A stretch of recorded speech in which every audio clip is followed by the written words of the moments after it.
Hello viewers, in this video we will study about classical and Keynesian approaches. So macroeconomics deals with aggregate behavior in an economy. Aggregate means sum of individuals' behavior to study the market in an economy. It deals with price changes and how it affects the output of the product. So the intersection of aggregate demand and aggregate supply will help us in telling the equilibrium level of the output. So if this is aggregate demand downward sloping and this is upward aggregate supply, so this particular level is equilibrium or level of output. Aggregate supply, that is the amount of total output produced by the firm in an economy. Its main objective is for the maximization of the profits for the firms. The total output produced depends upon two factors: level of input and level of technology. So level of technology is how well technologically efficient a firm is, like minimum wastage, producing more in less time. So all this is level of technology. Level of input, capital and labor, they are the primary factors of the economy.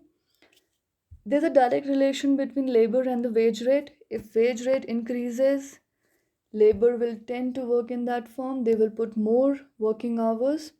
If wage rate is less, they might prefer to leave or change the firm. So labor demand is always downward sloping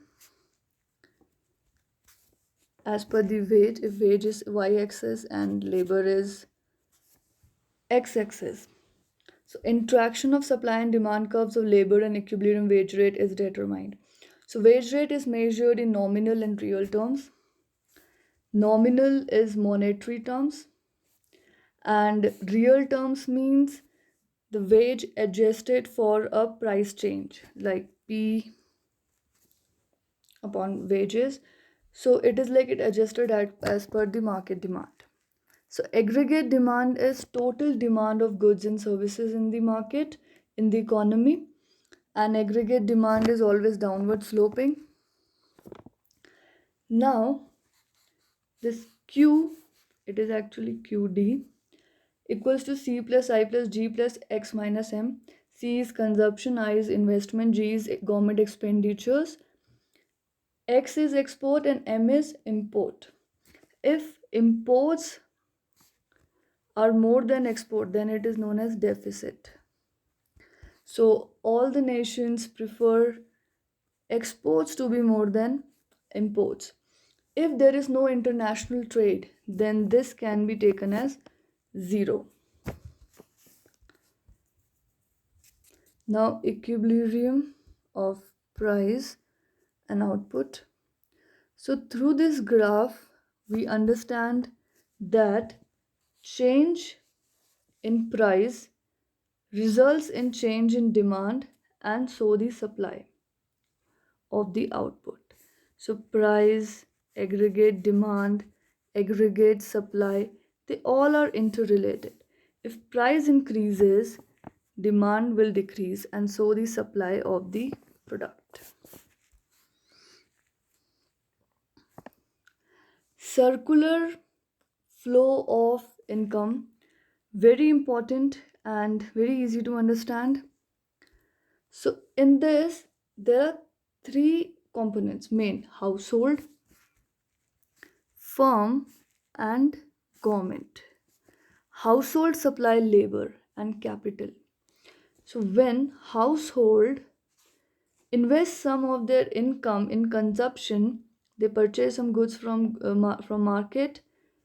When they purchase, from this firm earn revenue, and this revenue firm invested in expansion of their business or producing more units. For this they need labor. Labor is paid through income. Now this income is divided into three parts. We know income equals to consumption plus savings. Now they paid taxes to the government. They did some their basic essentials investment and the remaining amount they saved in financial market. Financial markets are banks, they are NBFCs. Now these banks and NBFCs lend loan to the market. Now market also needs some money for their expansion, for their improvement. The taxes we pay to the government, with that taxes government also purchases goods and services from the market for the contingent future, like recession or any emergency occurs, or for the yojanas for the needy and poor people.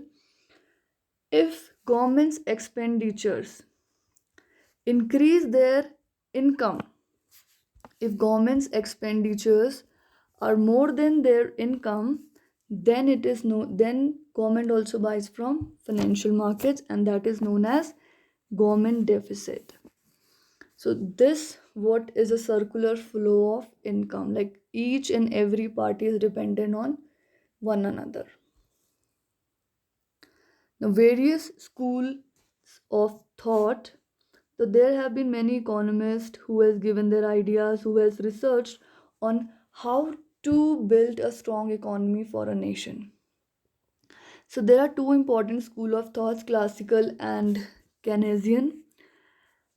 So these two uh, approaches differ on like how to determine output, employment and prices, flexibility in prices. One prefers rigidity, other prefers flexibility.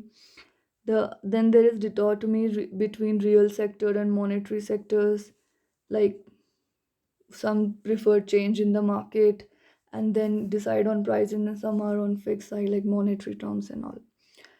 Now classical economies believe in supply creates its own demand. It is also referred as Say's laws by JB Say. Now it means that if there is sufficient supply of the product in the market, consumers will prefer to buy it. This what is said by classical economics. Whereas in Keynesian's view, demand creates its own supply. If there is a demand of any product, then firms will produce, and so the supply will be there in the market. Classical economists believe in free trade and minimum intervention. Means laissez-faire in French for leave us alone. They don't want governments to interfere in their daily business for anything.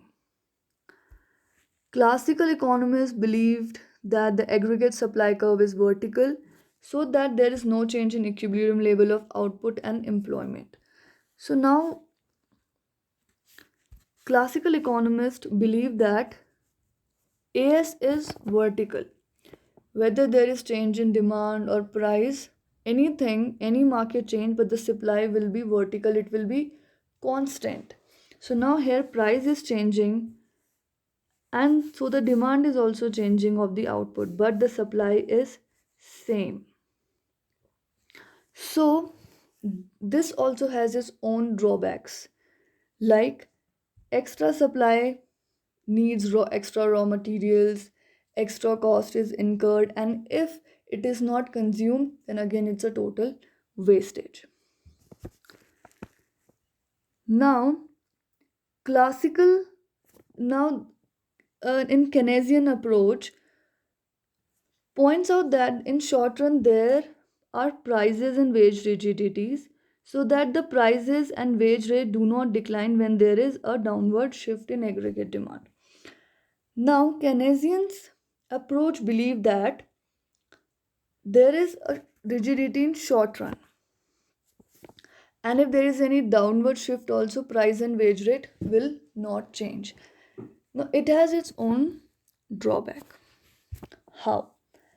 If price and wage rate does not change even the market is in downward shift, if wage rate is maintained at higher level, if output declines, there is recession in the economy. There will be recession in the economy. So both the approaches has its own drawbacks, and to overcome that, new classical economic approach a new Keynesian economics approach came into picture.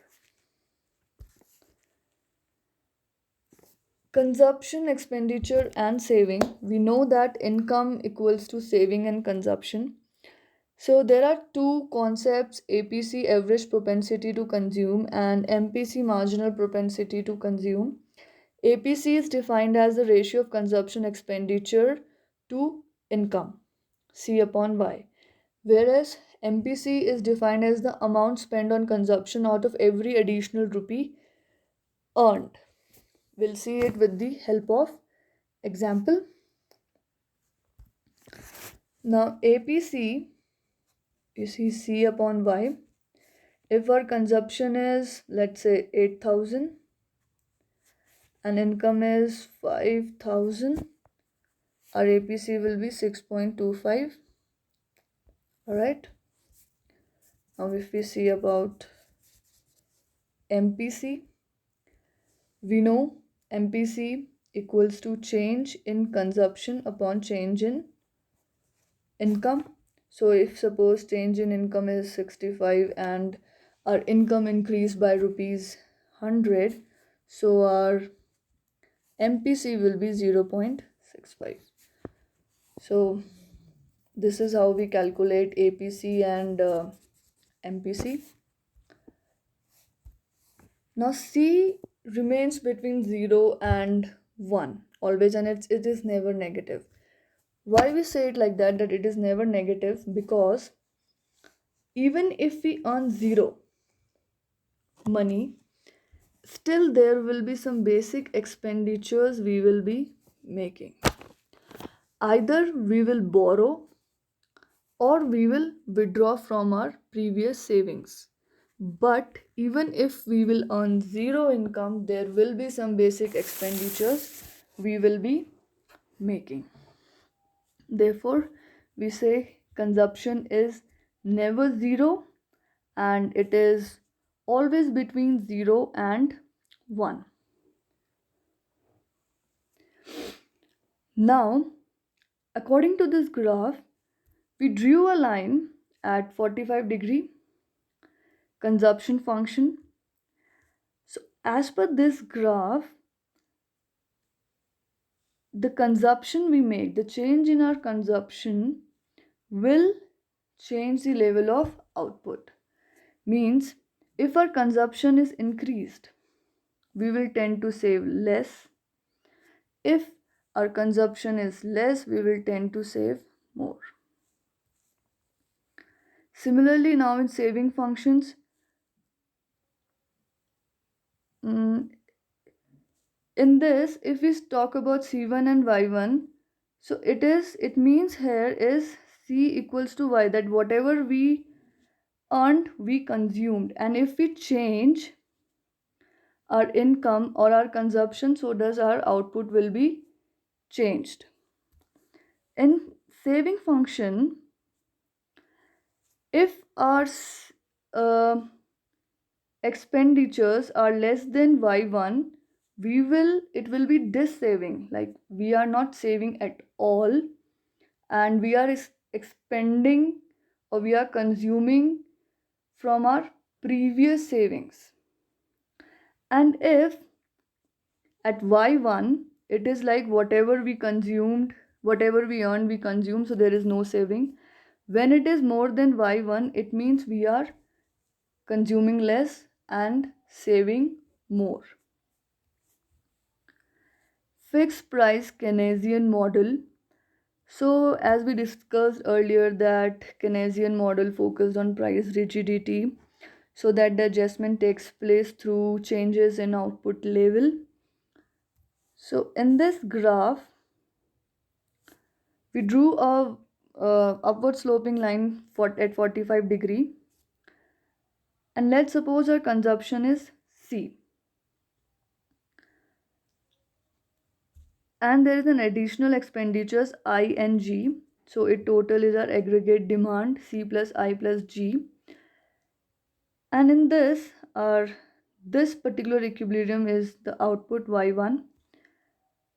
Now if our consumption is reduced to C1, and our additional expenditures I plus G. So in this will be our Y2, that is output. When our consumption is reduced, again we save more. When our consumption is more, we tend to save less. So when our consumption is high, there is a decline in output and we will save less. Here I and G are exogenous variables. It means that they do not directly affect into the system. They are the external variables.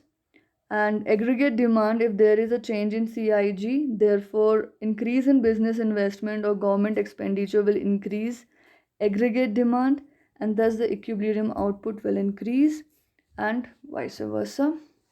That's all from this chapter. Hope you liked it. Any queries, please do comment, and don't forget to like and subscribe my channel. Thank you so much.